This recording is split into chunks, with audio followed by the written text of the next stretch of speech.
Greetings, fellow humans. Welcome back to OpenTTD.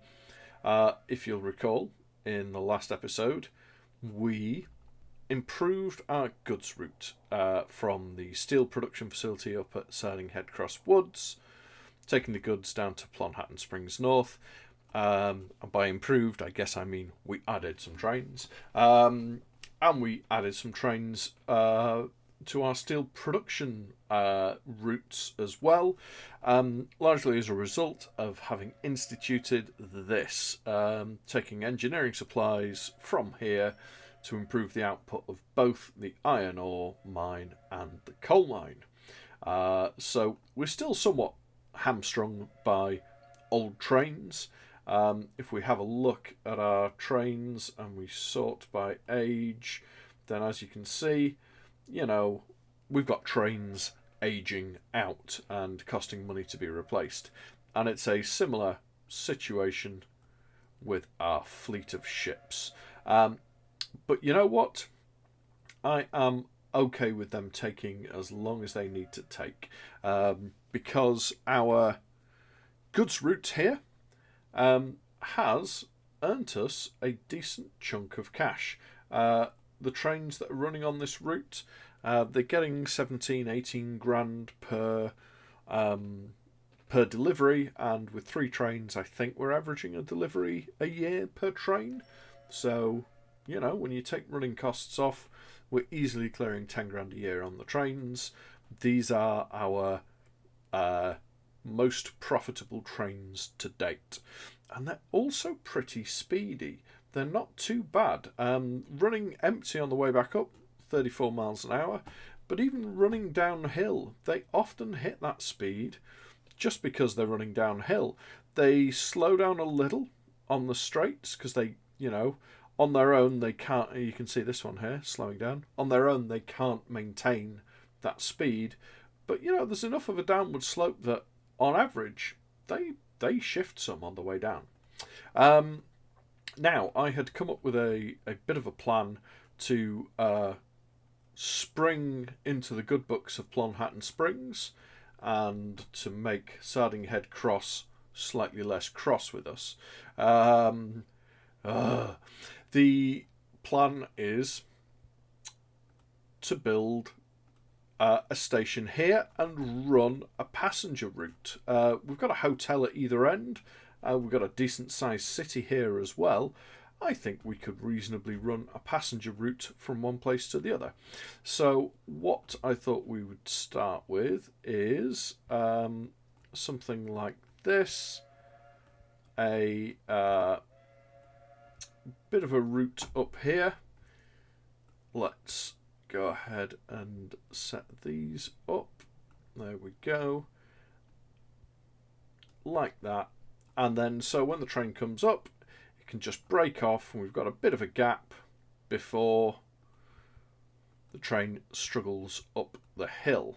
So hopefully the train struggling up the hill will not adversely affect the trains struggling up the other hill the other way, carrying goods.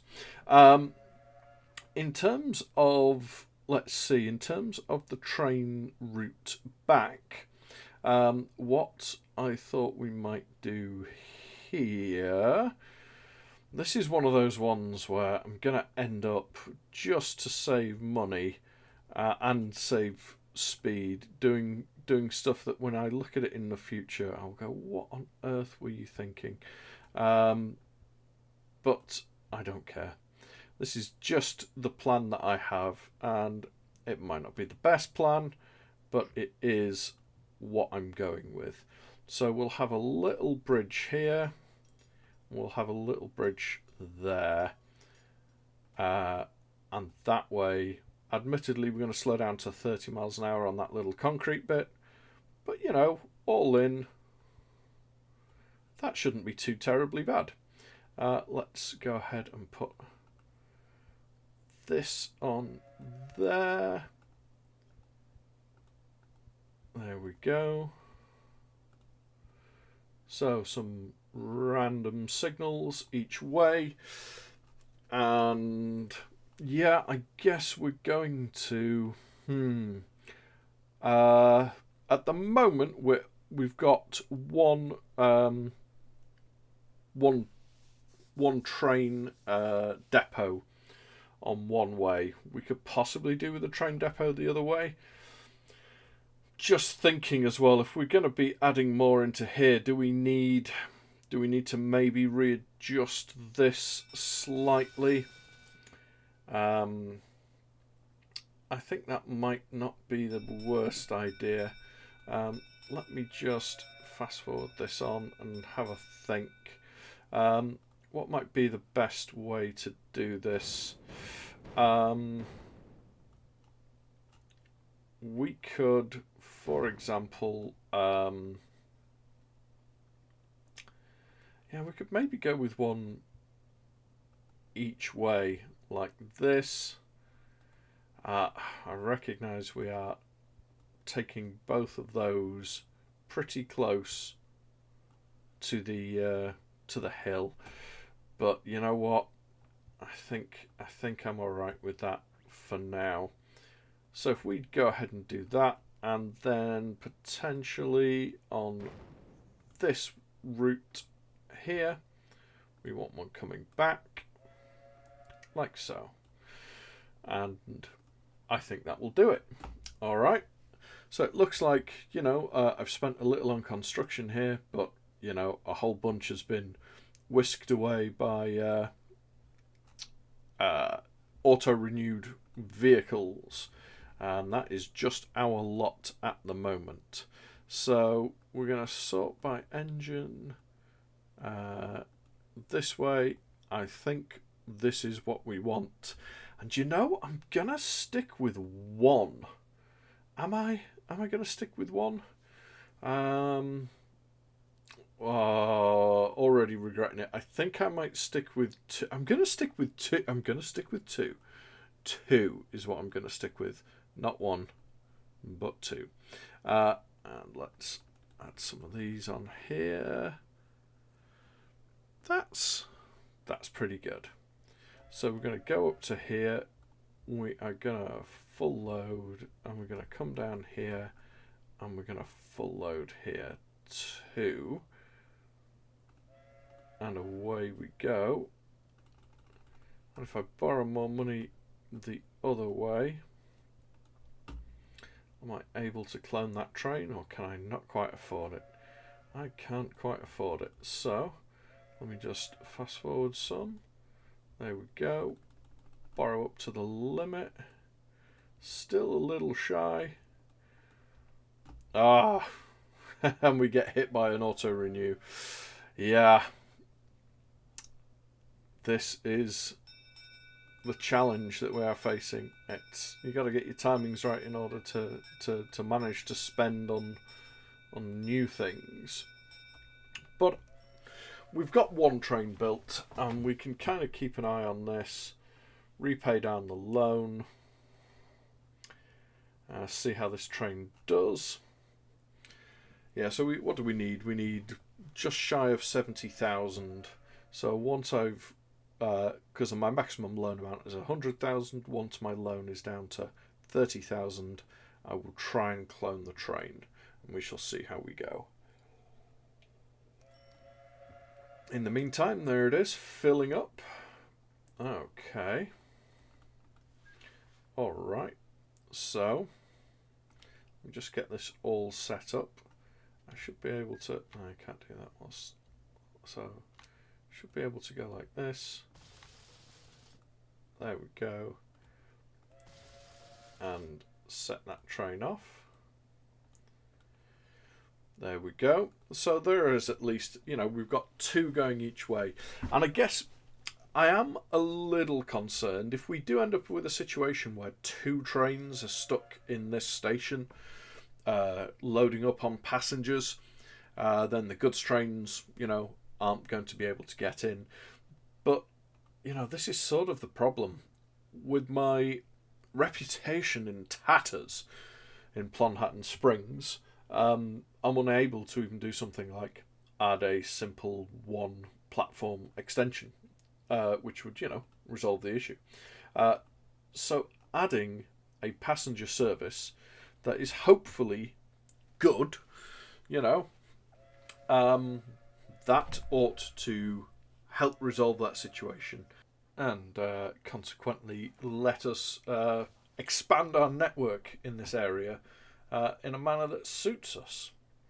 So yeah, there we go. Passenger trains and freight trains living together on the tracks in perfect harmony.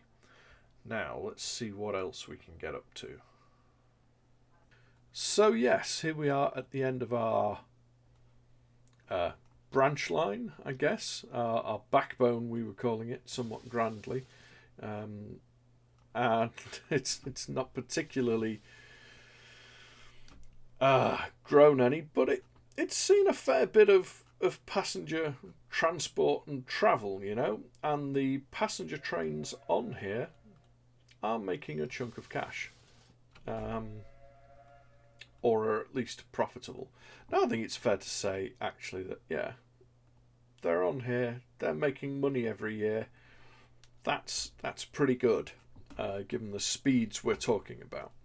So what might be next? Well, I believe we'd talked about a line all the way out here to Praningwell, which, oof, look at this. It's a bit of a hilly, problematic situation. I'm trying to think what the best way through here might be, given all of the rivers. I think any way we slice it, we're gonna have to deal with the rivers, aren't we? Let's think. I mean, the obvious thing to do is to come off of this bit here, sort of in between the iron ore and the coal mine, and head off to the northeast. But we've got that river there to get over, but there's literally no way around it. I suppose if we were to come up these hills, we could avoid coming over this river here. But it certainly we're going to have to at least be up a little bit, aren't we, in order to get past the town?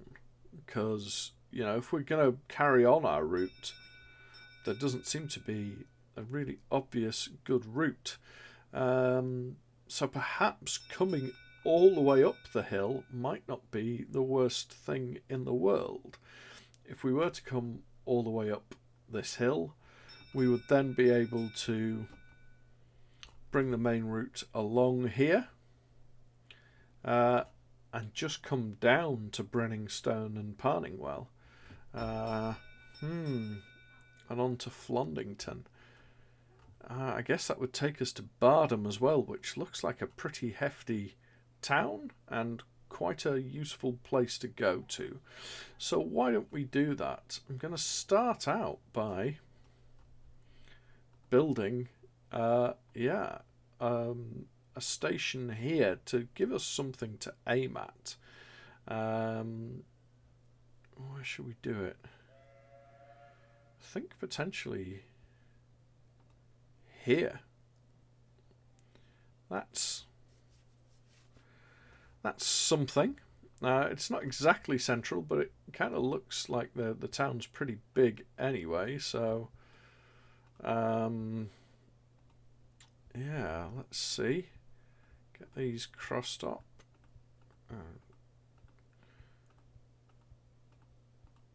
Like so.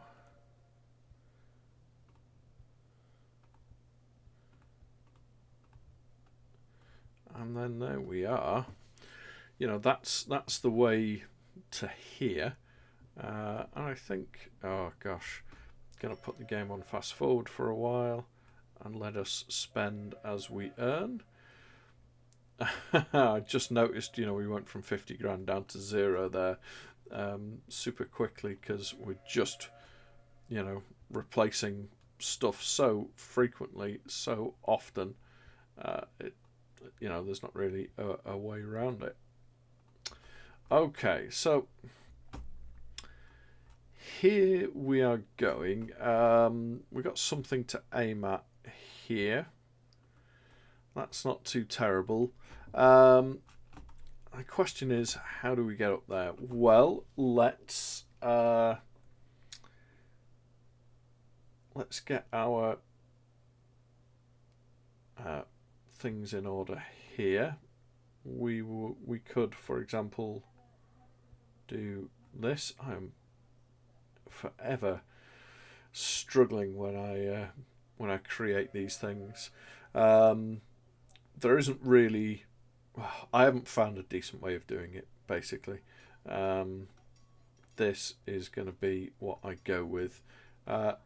It works. I don't know that it's super high capacity, and I'm sure, there'll be other better ways of organising these routes out, these junctions, to be able to cope with a sort of higher capacity.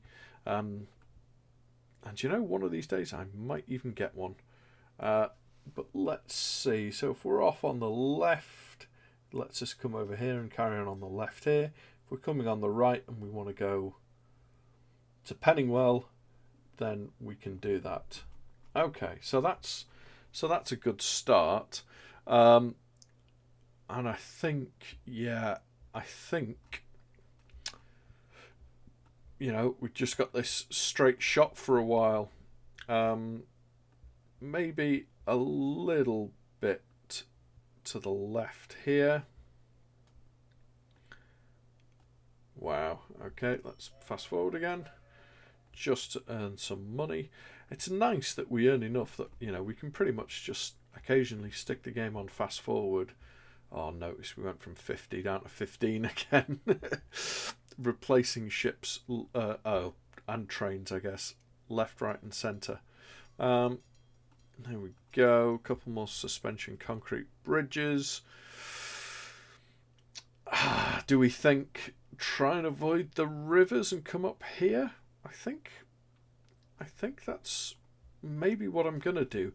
Although, again, one of the ways in which I lay tracks in this sort of era, we still lose speed whenever we're going uphill, and in fact, just while I'm building, I'm going to change the auto renew settings, bump this up to 120, just so that I can have a shot at actually managing to build. So yeah, we're going to have some old duffer trains clogging around. What was I saying? Yeah, one of the ways in which I build tracks and routes are to take into account the train speeds at the time. So here we're coming up onto the left, and we're going to want to try and give our trains as long as we can to go up hills, which might seem weird, but that's what I'm doing here. I'm trying to increase the time between as the train's driving on the left, in between periods where it goes up, between increments, I suppose. Yeah, that's what is going on here. As to whether or not this is a good idea, well, it's a good idea in the short term, and what it'll mean in the longer term is we have weird arse train routes. I don't mind that because it seems realistic to me, so I'm sort of okay with it. And let's get this one going. And you see, you can end up with things like this that, again, I'm sort of alright with this. Okay, so we've got trains up to here on the left. That's pretty good. And, now we can go along some before we go up some. And, it doesn't matter coming downhill, but, keep the tracks together. Let's fast forward a little. Oh, that was a bad mouse click. There we go. Look at that, up to 50 grand again already. We are doing okay. All right, there we go. And that lets us come along some again before coming up some. And then eventually, I don't think there's any way really around it. We've got to come up again there.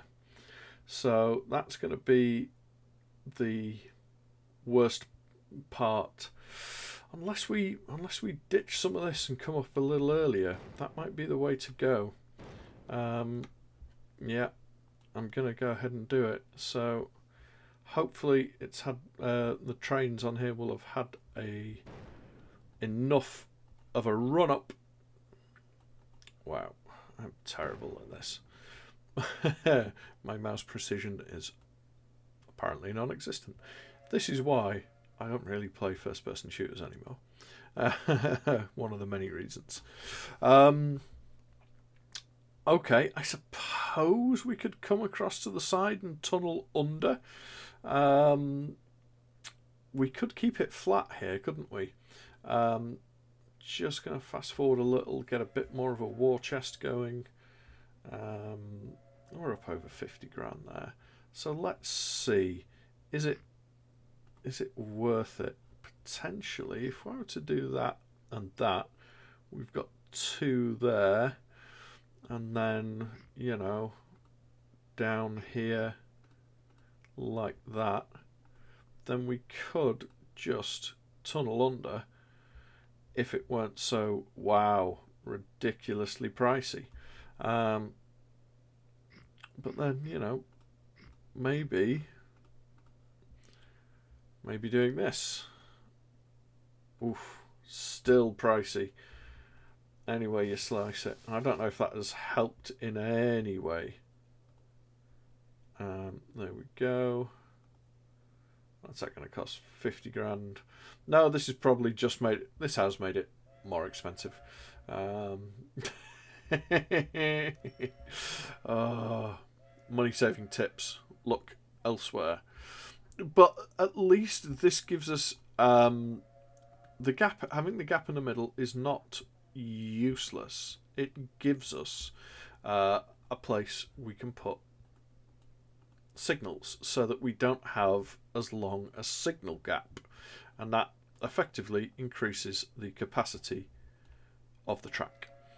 So there we go. That's doing all right, isn't it? I'm going to leave this on fast forward a little longer. Okay. I think then I'm going to keep this sort of east-west vibe going here. And also here. I see this as sort of the northeast southwest, so I guess it's northeast to southwest sort of vibe going. Let's take it off. There we go. And that then will allow us to connect this way and potentially connect this something like this way. If this is where we're going to go down here and here, and yeah, will allow us to once more build these suspension bridges over and let us loop around. And again, I like to try not to make these as minimally tight as they have to be.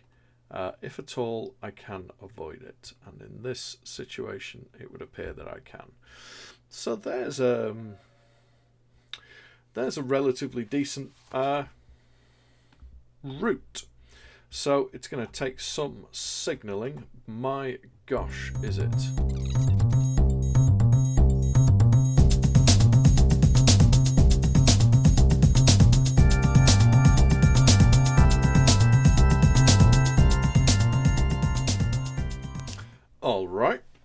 go. That's some of those laid down. Bit of a mixed bag there, but isn't it always with me? Okay, next things to do are to create some places where trains can use the depot if indeed they need to. So we've got a little depot off to the side here. That's not terrible, I don't think. It's coming down the hill. I would like to think that we might put something here. Let's see about here, where we can get a train sort of. I don't know. There's not a good way of doing this, I don't think.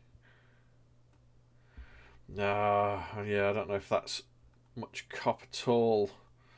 But it's placed now. Let's leave that there. So we got one coming up the hill, one coming, one before the hills, and one available on the way down. I feel like we maybe need more, but might put one here. Look, just before we go in there, and we could do another one here, like that. Okay, so I think between these we will have some. The trains have options. Definitely too many options in that regard. Don't want those there. So yeah, let's just go ahead and do that, and then on this side do this, and then I think it's time, to chuck some of our cash around. Now, because of the number of hills here, I am just wondering about, is it worth going with 3 trains here? I have been sticking with 2. I think I'm going to stick with 2. If 2 trains will do it, I think I might follow this train before we go ahead and clone it a bunch. But this is, that's pretty good. If we send it here and we fully load it, and where are we going? I think we're coming all the way down to here. This is our first properly long route, I think. And if we full load here as well, then I think that's all right. The ratings there are very good. I would like to think that they will get better. I certainly think we can probably afford this train on this route, but I guess that will remain to be seen. So yeah, if we just go ahead and have a look, there's the train heading to its first station, and I think what I will do is call that for this episode, and in the next episode you can join me again and we will check out how this train does, how we get on. Okay, so thanks ever so much for watching, and as always, take care of yourselves.